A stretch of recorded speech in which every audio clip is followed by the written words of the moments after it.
Hello there.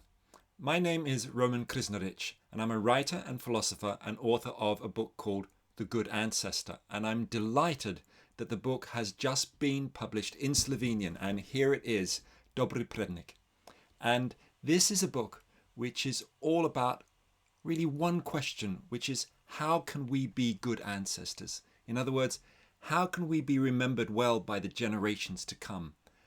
I think we live in an age of chronic short-termism. Most of our politicians can barely see beyond the next election. Businesses can't see beyond the quarterly report.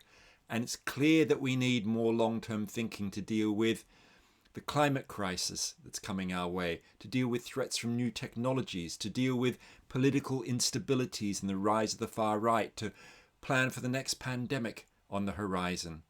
And the book explores these different issues and, in a way, how we can switch on what I call the acorn brain, exactly as you see on the cover of the book. And the acorn brain is that part of our brains which is all about long-term thinking and planning and strategizing. And I believe we need to change our political institutions, we need to change our economies, and we need to explore how to become long-term thinkers in our own lives. And I hope that by reading the book, it will spark new conversations for you with friends, with families, with strangers, all about how we can become better ancestors. I hope you enjoy reading it.